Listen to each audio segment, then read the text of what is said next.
বন্ধুরা, welcome back to my channel. আজকে আসলে ভিডিও করার কোনো ইচ্ছা ছিল না, আর এই চ্যানেলে এটা আমার প্রথম ভিডিও। তো খুব বেশি মন খারাপ আজকে, তার জন্য ভাবলাম চলো নিজেকে ক্যামেরা বন্দি করা যাক, নিজের অনুভূতিগুলোকে গুছিয়ে রাখা যাক, স্মৃতিগুলোকে ভালোবেসে সাজিয়ে রাখা যাক। তাই জন্যই চলে এলাম নিজের সুন্দর মুহূর্তটাকে ধরে রাখার জন্য।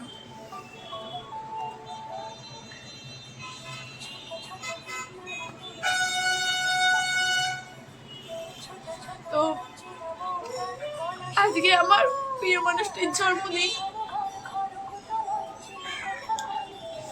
প্রিয় মানুষটাকে জানিয়েছি যে শুভ জন্মদিন, সুস্থ থাকো, ভালো থেকো, ভগবান তোমাকে ভালো রাখুক। কিন্তু মন থেকে না একটু শান্তি পাচ্ছি না। ইচ্ছে ছিল তাকে নিয়ে অনেক বড় সেলিব্রেট না করতে পারলেও ছোটখাটো ভাবে তার জন্মদিনটা সেলিব্রেট করব, কিন্তু সেই সৌভাগ্য আমার নেই।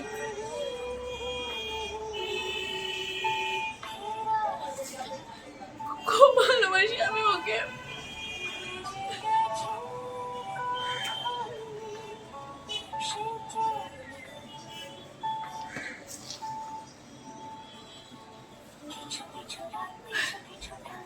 আমাদের মধ্যে অনেক ভালোবাসা আছে, কিন্তু প্রতিনিয়ত কথা বলা এগুলো কিছু নেই। ও আমাকেও খুব ভালোবাসে, আমি বুঝতে পারি। আমি দেখেছি ওকে আমার জন্য কাঁদতে, কষ্ট পেতে, নিজেকে ভেঙে দিতে। ওর যন্ত্রণা হচ্ছে, কষ্ট হচ্ছে, কিন্তু কাউকে এক্সপ্লেন করতে পারছে না। আর আমিও বলতে পারছি না নিজের কষ্টের কথা। শুধু এটাই, সে ভালো থাকুক, সুস্থ থাকুক, ভগবান তাকে ধৈর্য দিক। আমাকেও জীবনটা পুরো তছনছ হয়ে যাচ্ছে দুজনেরই, তবু আমরা নিরুপায়।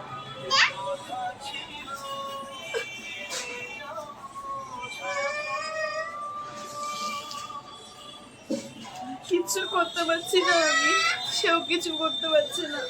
আজকে কোনো একটা কারণে বশত হয়তো আমাদের সম্পর্কটা নেই, আগের মতোই। অনেক ভালোবাসা থাকলে আমাদের কথাগুলো নেই। প্রতিদিন তাকে জিজ্ঞেস করা হয়ে ওঠে না, খেয়েছো, কি করছো, কেন জেগে আছো। ভালোবাসা না খুব খুব সুন্দর একটা জিনিস। মানে যারা পেয়েছে তারা জানে ভালোবাসাটা কি জিনিস।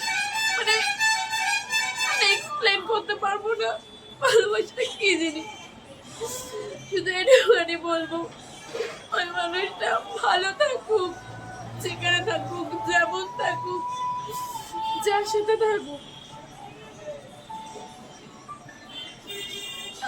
ও আমাকে ঠকায়নি, আমিও ওকে ঠকাইনি।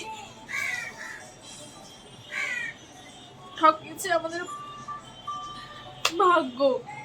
দুজন দুজনকে পাবো না জেনেও এগোনো ভালোবাসা না, একটাই কারণ, সেটা হচ্ছে ফ্যামিলি প্রবলেম। ওর বাড়ি থেকে আমাকে মেনে নেবে না, বিভিন্ন কারণ থাকতেই পারে। আমি তাকে বহুবার বলেছিলাম যে চলো আমরা রেজিস্ট্রি করে নেই। এরকম রেজিস্ট্রি কেন, বিয়ের কথা তাকে আমি অজস্রবার বলেছি, কিন্তু সে না তার বাবা মাকে কষ্ট দিতে চায় না, আমি তাকে কষ্ট দিতে চাই না। সে তার পুরো ফ্যামিলির জন্য নিজের ভালোবাসাকে স্যাক্রিফাইস করলো, আর আমি ওদের সবার জন্য আমার ভালোবাসাটাকে স্যাক্রিফাইস করলাম। কিন্তু এটা ভেবে যে সে ভালো থাকুক, এত কিছু বলার একটাই কারণ, কারণ আজকে যদি আমাদের সম্পর্কটা থাকতো, আমাদের জন্মদিনটাকে সুন্দরভাবে সেলিব্রেট করতাম, তাকে সারপ্রাইজ দিতাম, নিজের ভালোবাসাটাকে আরো বাড়াতাম। শেষ জীবনে অবধি থাকার চিন্তা ভাবনা করতাম। এরকম অনেক কিছু হয়তো করতাম, সেগুলো আমি বলতেও পারছি না। কিন্তু এটা ভেবে যে সে ভালো থাকুক, এত কিছু বলার একটাই কারণ আজকে যদি আমাদের সম্পর্কটা থাকতো, আমাদের জন্মদিনটাকে সুন্দরভাবে সেলিব্রেট করতাম, তাকে সারপ্রাইজ দিতাম, নিজের ভালোবাসাটাকে আরো বাড়াতাম। শেষ জীবনে অবধি থাকার চিন্তা ভাবনা করতাম। এরকম অনেক কিছু হয়তো করতাম, সেগুলো আমি বলতেও পারছি না। পরিস্থিতি হয়তো অনেক ভালো হতে পারতো, কিংবা হয়তো হবেও, কিন্তু হয় না। আমরা যখন যেটা চাই তখন কি সেটা না পাই, পরে আর পেয়ে লাভ কি? বিশ্বাস করো, মানে আমার প্রিয় মানুষটা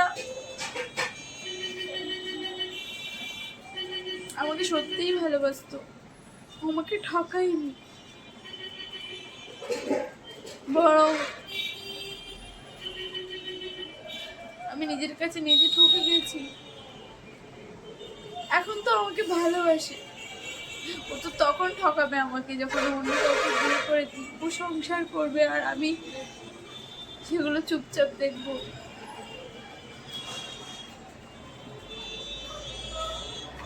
আমি কাল রাতে তাকে বার্থডে উইশ করেছিলাম, তাকে ভিডিও কল করেছিলাম 1 মাস পরে। তাকে যেমন সামনে থেকে দেখার সৌভাগ্য তো হয়নি, কিন্তু ভিডিও কল যখন সামনে থেকে দেখছি, নিজের চোখ দুটো দিয়ে আমি কাঁদতে পারিনি, আমি বলতে পারিনি গত 1 মাস আমি কিভাবে রাত কাটিয়েছি, আমি বলতে পারিনি। আমি শুধু ভেবে গেছি আমি কাঁদলে ওর খারাপ লাগবে, ও ফোনটা রেখে দেবে, ও কষ্ট পাবে। কিন্তু আমি ওর চোখে জল দেখেছি, ও কাঁদছিল রীতিমতো।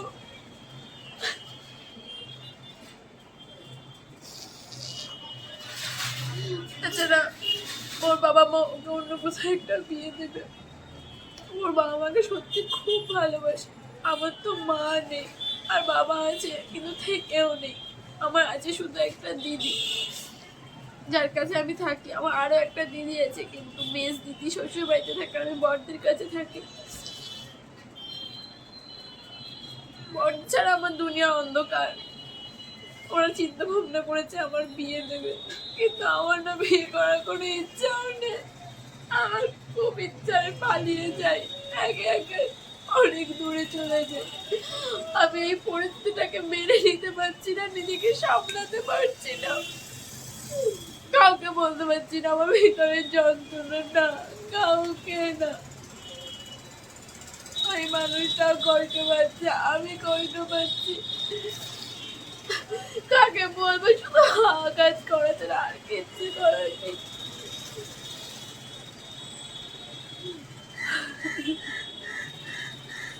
ভীষণ কষ্ট হচ্ছে। আচ্ছা, পরিবার কেন এমন করে? বাচ্চা কাচ্চার কেন কষ্ট বোঝে না? জানি না। ও না ওর ফ্যামিলিতে নাকি রাজি করানোর অনেক চেষ্টা করেছে, কিন্তু সেও আমাকে কোনোদিনও তাদের সাথে কথা বলায়নি। আর তা ও আমার সাথে কথা বলতে কখনো চায়নি, যে আমি বলবো যে আমি ওকে ভালোবাসি, ওকে ছাড়া থাকতে পারি না। দম আটকে আসে, ভিতরটা শেষ হয়ে যায়, আমি বলতে পারিনি। আমি চুপচাপ সরে এসেছি শুধু, কিন্তু আমি ভালো নেই, ভালো নেই।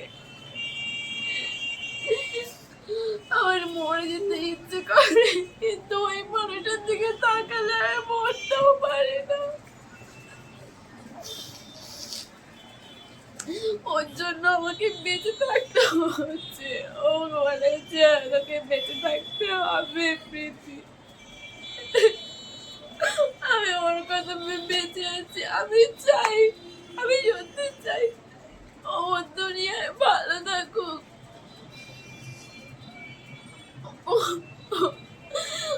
আমার আমার জীবনে যদি পুরো সুখ থাকে সেটা যেন ভগবান ওকে দেয়। আমি চাই ও ভালো থাকুক। তবে হ্যাঁ, কেউ চলে গেলে জীবন শেষ হয়ে যায় না, কিন্তু আমাদের অনুভূতি গুলো মরে যায় আস্তে আস্তে। কিছুদিন আগে, এই 3 দিন আগে আমার বার্থডে ছিল। কখনো সেলিব্রেট করা হয়নি আমার নিজের বার্থডে, কখনো করিনি, মনে হয়নি। কিন্তু যখন ছোটবেলায় সবার বার্থডে সেলিব্রেট করতো আমার প্রচন্ড মন খারাপ হতো যে আমার জন্মদিনটি কোনোদিনও পালন হবে না। এগুলোই ভাবতাম সময়ের সাথে সাথে। এখন আমার নিজের বার্থডে সেলিব্রেট করার মতো মন মানসিকতা, মানে হয় না, টাকা থাকলেই সুখ হয় না। হ্যাঁ, সেইগুলো একটা সময় ছিল না, এখন আছে। আমার সেলিব্রেট করার মতো, যোগাযন্ত্র করার মতো সেই টাকাটা হয়তো আছে, কিন্তু এখানটা মন বলে না যে সেলিব্রেট কর। কোনো কিছু আমার কিচ্ছু ভালো লাগে না। আমার শুধু মনে হয় আমি ওই মানুষের সাথে থাকলে হয়তো ভালো থাকতাম। ও আমাকে খুব ভালোবাসতো। আমাদের মধ্যে দুজন দুজনকে সম্মান করা ছিল, ভালোবাসা ছিল, রাগারাগি ছিল, শুধু ভাগ্যে লেখা ছিল না যে ও আমার হবে আর আমি ওর হবো। নাটক কি আমি কিচ্ছু জানি না। আমি যে কদিন ওর সাথে মিশেছি, দেখেছি, শুধু দেখেছি আমাকে বোঝার চেষ্টা করেছে, আমাকে বুঝিয়েছে এটা করিস না, ওটা করিস না, রাত জাগিস না, ঘুমিয়ে পড়ে, খেয়ে নে। আমার ওই মানুষটা আমার সাথে নেই। আমি এটা ভাবলে আমার দমটা আটকে আসে। আমার ওর সাথে আগের বছর, মানে আগের মাস থেকে কতটা হালকা বন্ধ হয়েছে। মানে কথা হয় না বলবো না, কথা হয়, কিন্তু বললাম না সেই প্রতিনিয়ত কথাটা হয় না। আমি আগের বছর থেকে ওর সাথে রিলেশনশিপে আছি, 2024 থেকে। বাট ওর সাথে আমার মিট অনেক বছর আগে। আমি যখন প্রথম ভালো লাগা বলে না, সেটা ও ছিল। প্রথম অ্যাট্রাকশন, তো অ্যাটাচমেন্ট যেগুলো আসে, ও ছিল এভরিথিং। কিন্তু ওই মানুষটাকে আমি যে পরে পাবো, ভালোবাসবো, এগুলো আমি কোনোদিনও ভাবিনি। আমি আমার ক্লাস 6-এ পড়তাম, আজ আমার 30 ইয়ার কমপ্লিট করছি আজ আমি। তো সেই বয়সের এই বয়সের গ্যাপটা অনেকটা অনেকটা, এতগুলো দিন এর মধ্যে সেও সম্পর্ক গেছে, আমারও একটা সম্পর্ক হয়েছিল, কিন্তু আমি সেখানে লয়াল ছিলাম। কিন্তু সেই ছেলেটা আমাকে প্রচন্ড পরিমাণে ঠকিয়েছে। হয়তো সেটার যোগ্য, আমাকে পাওয়ার যোগ্যতা ওর সত্যি ছিল না। ও মানে ও যেটা যোগ্য সেটা পেয়েছে, ওকে নিয়ে আমার কিছু বলার নেই। কারণ এই মানুষটা একদম অন্যরকম, এই মানুষটাও একদম অন্যরকম। তুমি জানো তো, আমরা বলি না প্রথম ভালোবাসা কখনো ভোলা যায় না। ভালোবাসা পরে আসে, ভালো লাগা অনেক আগে আসে। একটা মানুষকে তোমার যে কোনো রকম ভাবে ভালো লাগতে পারে, তার লুক, তার বিহেভিয়ার, তার কথাবার্তা, চাল চলো, যে কোনো একটা কিছু বেশি তোমার ভালো লাগতেই পারে। ভালো লাগা থেকে না আমরা ইমাজিন করতে শুরু করি এই মানুষটা কেমন, দেন আমাদের একটা মায়া সৃষ্টি হয়। ভালোবাসা কেমন আমি জানি না, কিন্তু এই যে আমি ওর সাথে কথা বলতে পারছি না, আমার দমটা আটকে আছে। আমি চাইলে ফোন করতে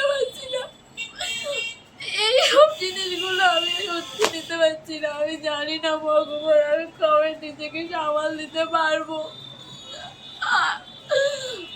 আমি তো ওকে কোনোদিনও বলতে পারবো না, কিন্তু আমি এত করে ওকে চাইলাম, আমি পেলাম না।